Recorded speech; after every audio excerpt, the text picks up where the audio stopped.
You're not going to like what I'm about to say. Because the truth is, most people never get good at the things they care about. Not because they don't have talent, not because they don't have time, but because they can't handle the gap between where they are now and where they wish they were. That gap is brutal, in gaming and in life. It will chew you up, spit you out, and leave you wondering if you were ever cut out for this in the first place. And the people who do make it, they're not the most gifted. They're the ones who survive that gap. When I started playing Counter-Strike nearly 20 years ago, I thought getting good was going to be like every montage I'd seen on YouTube. Cool plays, smooth flicks, a few weeks of grinding, and I'd be one of those guys, the ones people notice in the lobby. I was wrong. So wrong. The reality, I spent the first 2 years getting destroyed.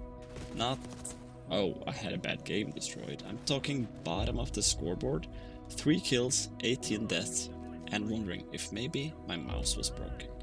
I bet you've been there.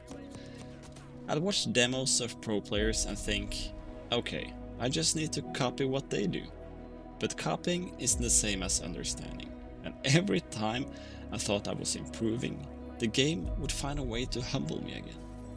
I still remember one night vividly. It was a DDoS 2 match, late, maybe around 1 am.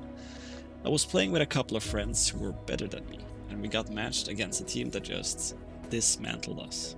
They didn't just shoot better, they thought better. Every push we tried, they were already 2 steps ahead. Every time I thought I had a clean angle, someone popped out and ended me in half a second. By the end of the match, my hands were shaking, not from excitement, but from frustration. And that's when it hit me. This wasn't going to be a quick climb. This wasn't about having one good night or one lucky streak. This was going to take years of losing before I even sniffed at good. And honestly, I almost quit right there. But here's the thing. That's not just gaming. That's life. You start a new job, a new business idea, a new creative project. And at first, it's exciting. Everything's fresh. You feel like you're learning fast. Then the plateau hits. Suddenly the improvement slows. The wins are fewer and far between.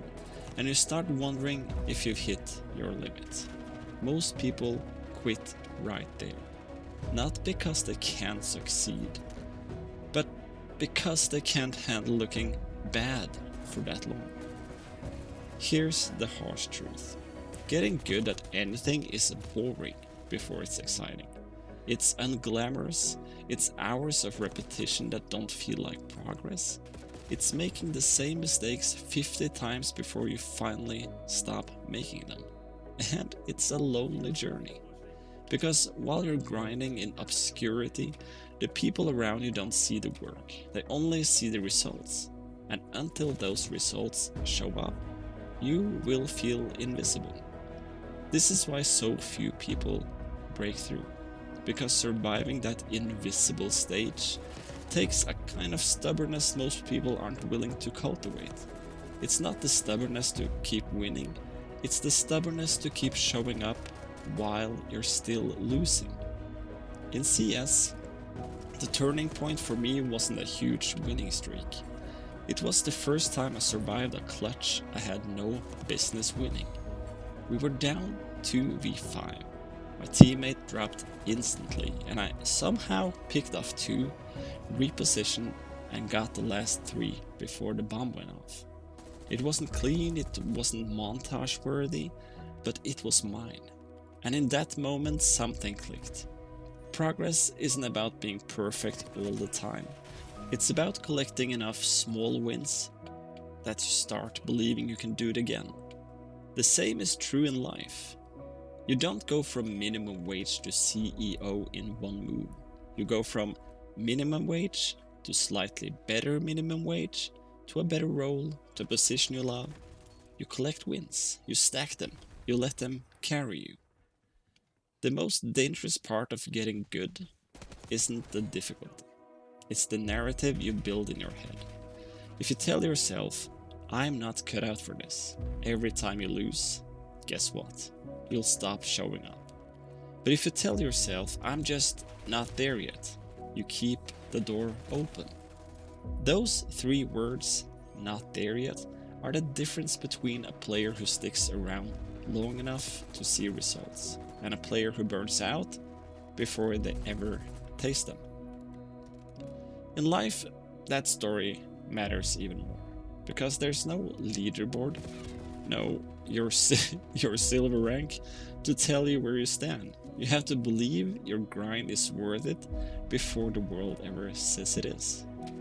If you want to get good at a game, at your craft, at anything, you have to play the long game.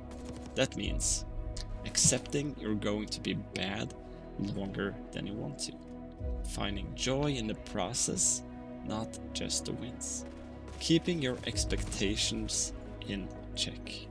The irony, the moment you stop obsessing over being good, you start to actually get there. Because you're finally free to just play, to experiment, to fail without it crushing your identity. So here's the harsh truth about getting good. Most people don't lose because they lack skill. They lose because they couldn't stand the wait. If you can survive the gap between who you are and who you want to be in games, in life, you're already further ahead than most.